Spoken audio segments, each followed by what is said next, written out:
Hello and welcome to all the ghouls and vampires out there. I'm Joe here with me, my co-host Dan. Hello and greetings. We're reviewing, as part of our horror cinema podcast, well, the last movie of this podcast for this October, Dracula Dead Loving. We might as well end with a Dracula movie, especially one that basically pays homage and mocks all the other adaptations. The thing is, by the time this movie came out, there had been too many Dracula movies. And none of them ever adapted the novel. Not a one. And they claim to be adaptations, but you can't even describe what they did as adapting the novel. The novel was a masterpiece. It's one of my top 10 favorite novels of all times. Not movies, novels. But you look at how Mina and Dracula, for example, were portrayed. Over the years, it got to be that the idea was, by the time Hammer came along, Mina's supposed to be a willing participant in her own violation. When the original Dracula novel was more a commentary in some ways on, well, a certain kind of violation men do to women. And about preserving the innocence and innate beauty in all women from a certain kind of man. That's really what the novel was about. And if you want more information about it, check out our Horror Book Club podcast on Dracula, the novel. This movie also pokes fun at the other movie adaptations, like the old 1931 adaptation, I think it is, by Universal. I love that movie, but this movie has the one villager who's a spitting image of the villager who greets Renfield, I think, in that movie. You have Renfield, who looks exactly like the 1931 Renfield. And I like how you have the old lady like, thank you, with her throat and whatnot. That was hilarious. And I like how you also have, like, when he says, oh, I'm scheduled to meet Dracula. You've got, as AVGN pointed out, two ladies ago, Dracula, then you get schedule. It's such a funny part, but it's such a low-key joke. But then then you got things like the stupid hat thing from the 1994 movie. You've got the stupid giant cobweb from the 1994 movie. I hate that 1994 movie. It's the worst adaptation ever, in my opinion. And Dracula's had a lot of bad adaptations.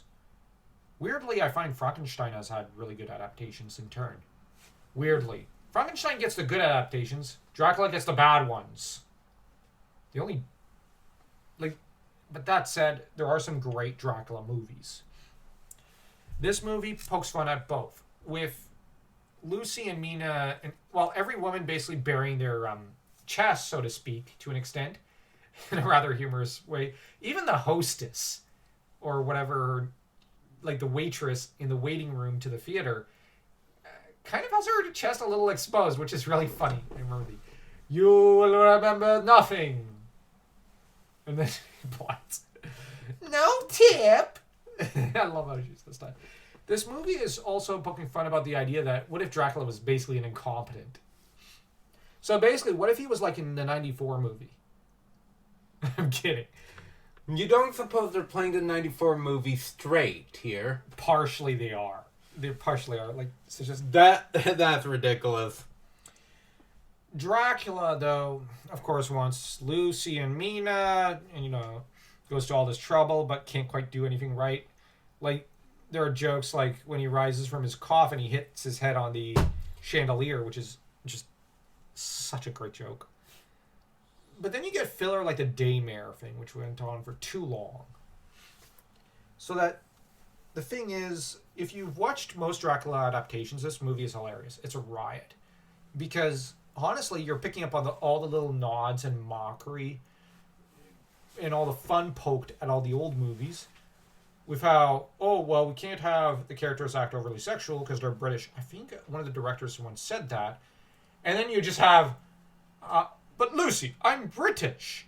And you got her, but so are these, baring her chest to Jonathan. That's a nod to, I forget which director said it, but like, you get all these little Easter eggs, so to speak, not to steal from another holiday too much, but it's just poking fun at others. Like, you got the blood scene, you got Mina becoming overly horny, so to speak, and that's the thing. It's just Brooks fires off one joke after another, typically at the 94 movie, such as at the wig, the really poor... I don't think he liked that movie, to be honest, to an extent. I think he thought it was hilarious, but I think he saw how dumb it was, because Mel Brooks is a pretty cultivated guy. And you see any of his interviews, he mentions and drops literary references here and there. He's very educated. Like, honestly, he's a very intelligent man from another time period, to an extent. So he received a much better education than most of us have. But the trouble is, he wraps all this knowledge of Dracula and horror movies into this film and just goes wild. Now, this film is not as good as the Young Frankenstein movie, which was just hilarious because Gene Wilder.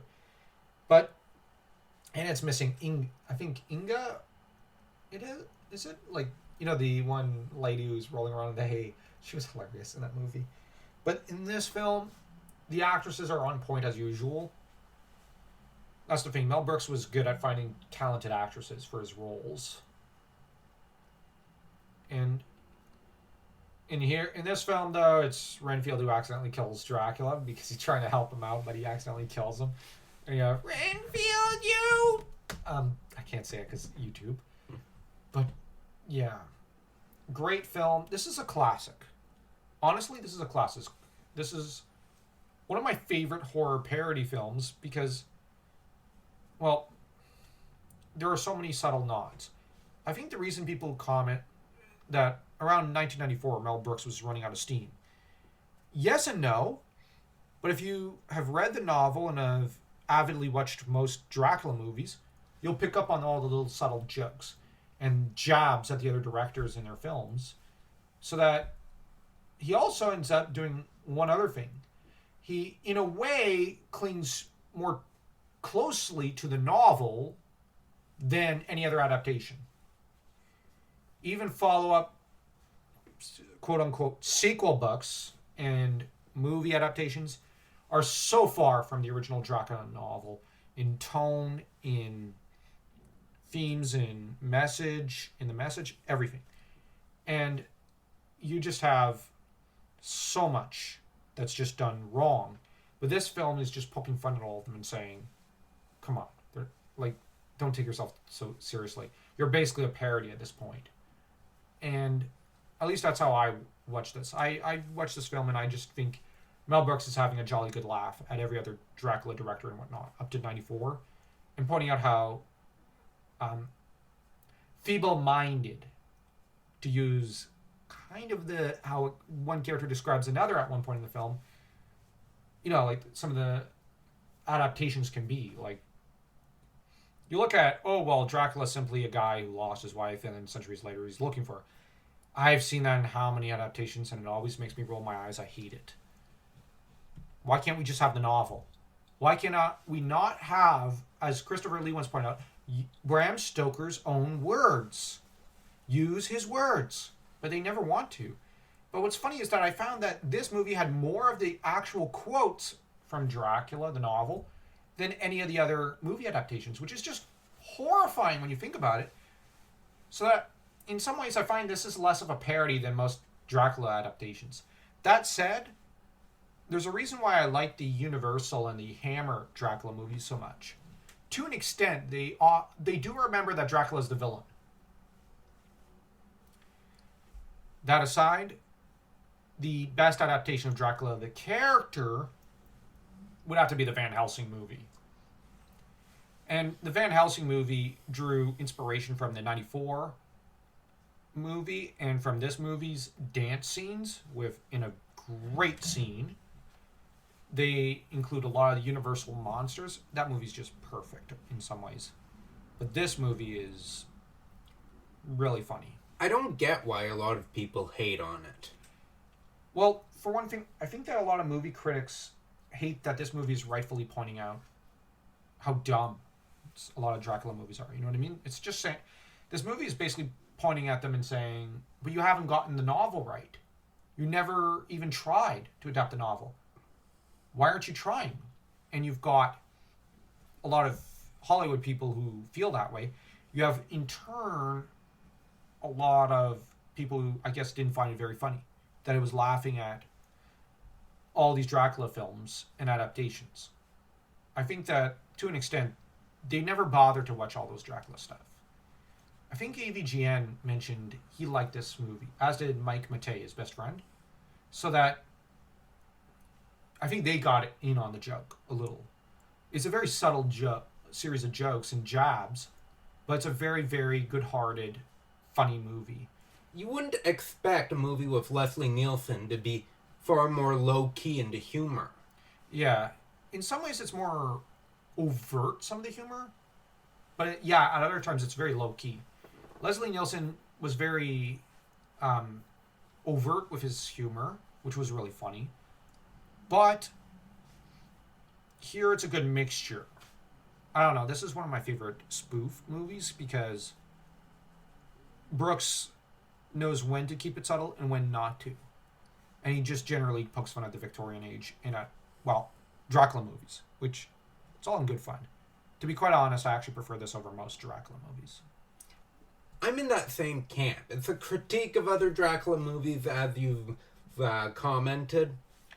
Like, nothing will ever beat The Brides of Dracula. Oh, no. Although that movie did not have Dracula. Or the first Paul movie. Oh, I loved that one. Yeah. But over the years, I've grown to like this movie more than the horror of Dracula. Because this one kind of pokes fun at the whole Mina is on Dracula's side thing. And it does a great job with the one candlelit dance scene. That one's hilarious. Anyways, don't forget to smash that like and that subscribe button and to stay tuned. Also for our Fantasy Corners videos over at the Brothers Crin, where, well, we also have some vampire content over there regarding Dragonlance and also Lord of the Rings vampires, and even a bit of Conan. So, Happy Halloween!